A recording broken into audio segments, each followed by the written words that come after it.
Jordan, What? you didn't tell me we weren't getting a warranty. Oh, dang it. Yeah, it doesn't come with a warranty. Sorry. I'm out. So we're back already with the E36. Tonight we're going to be going over the car just a little bit more in depth, kind of show you the interior.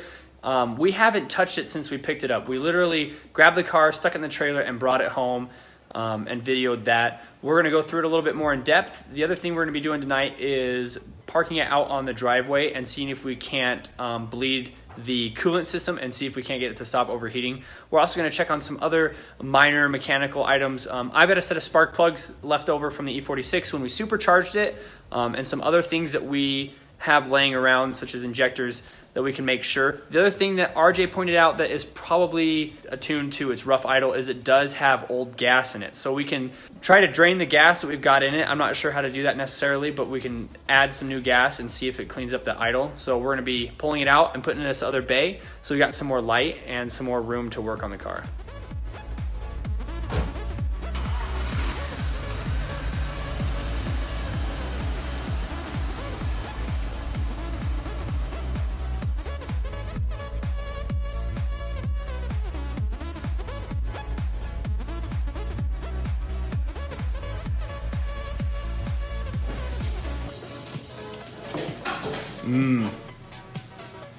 That's delicious.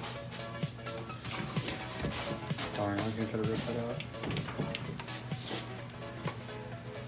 Okay. So right off the bat, we've got paint. We're not sure what the heck is going on back here or what happened, but it looks like interior paint. And it is everywhere. So obviously all this stuff's gonna get pulled out. So we got the car pulled into the garage all the way. We're going to take everything out of this that we don't need in there. Right now we are going to leave the interior because this isn't the stripping video, but we're going to take out all this excess plastic that's in there, stuff like the fogs and those old parts. So yeah, we're going to just start with that. This is exactly how we bought it from the dealership. We haven't touched anything. So let's get all the parts out and see what they all are.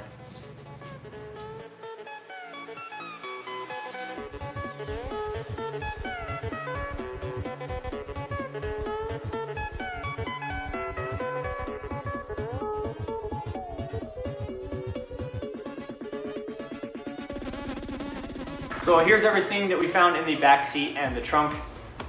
There's a lot of trim pieces. We're not sure where a lot of this stuff even goes. I'm assuming this is a back piece to one of the taillights. Taillights are in good condition. They look to be new.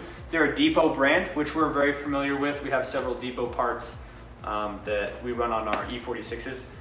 Some cool looking fog lights. They're kind of heavy. I don't know if we'll be using them because we'll probably be getting a different style front bumper.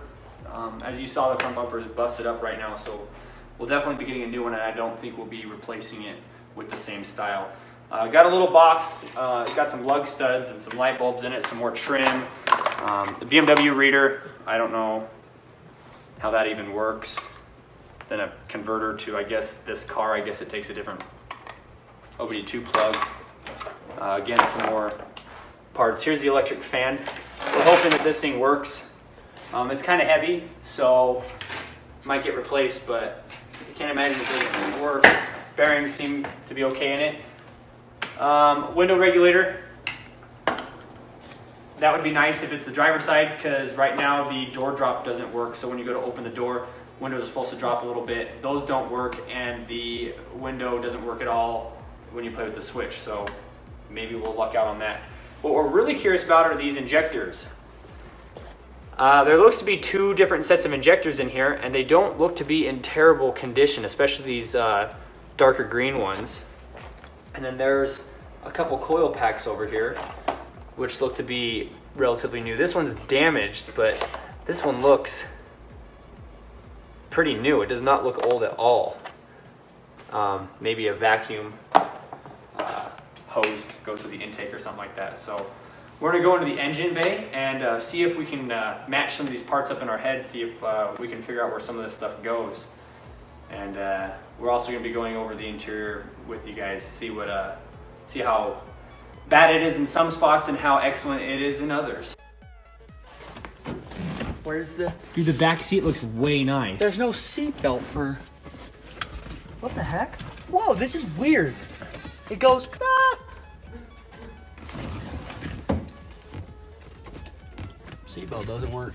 I'll just use this one. Usually they go from the outside inside, right? It's opposite. Yeah, these go from the inside outside. Push the seat shut. See how good he fits back there. It's got decent leg room. Wow, that is pretty nice. Good thing we're getting rid of all of it. My name's Jonathan, and I'm a co-owner of the E36 project. And as of right now, the interior is in pretty good shape except for the driver's side seat and the passenger seat. We did notice that it has a newer steering wheel in it. The rear interior is in immaculate condition. And then if we go to the front, the dashboard's pretty clean except for the jockey box. It has the classic sag. That's pretty much it. It's got pretty good interior. Okay, so because of the damage on the hood, it's a two-man job right now, so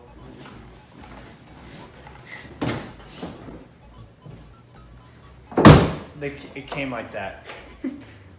And the hood doesn't have the little hydraulics anymore, but Put it on.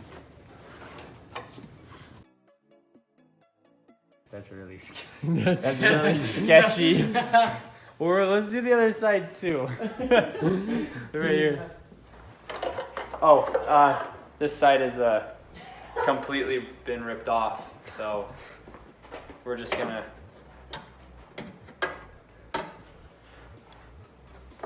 That should do her. I believe this is the M52 TU engine, as far as my knowledge is concerned. Looked it up a little bit. Again, we don't know anything about E36s. This is the first E36 I've ever owned. In fact, this is the oldest vehicle I've ever owned. And yeah, so we're learning as we go along, so stick with us. If we say anything wrong, politely type in the comments what it's supposed to be.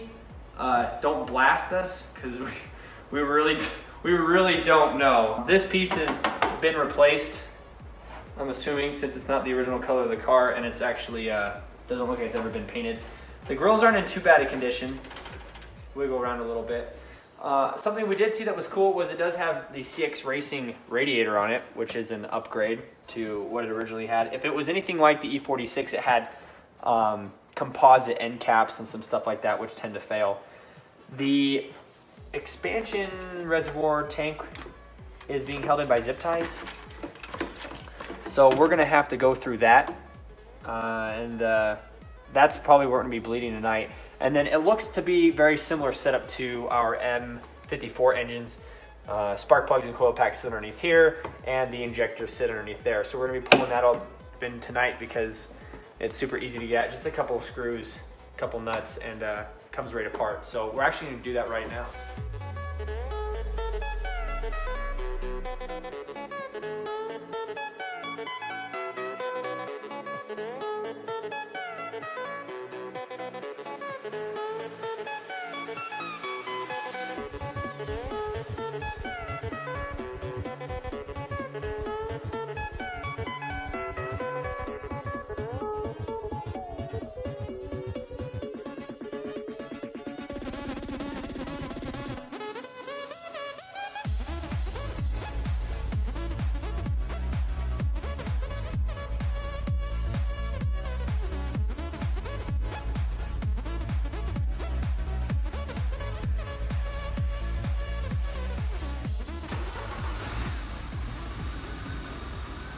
So as you can hear, the car is running.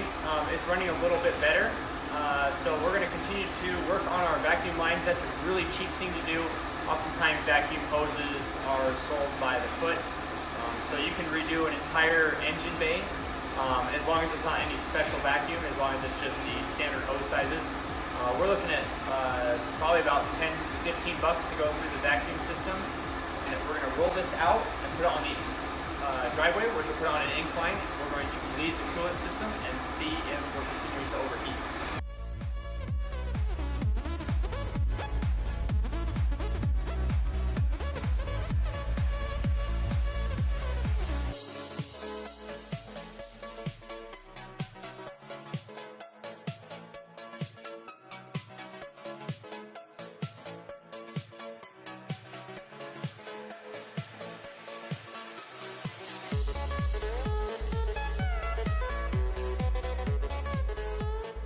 So we got a lot of stuff done. It's still idling a little bit rough. Again, we're gonna go through all the vacuum lines on it.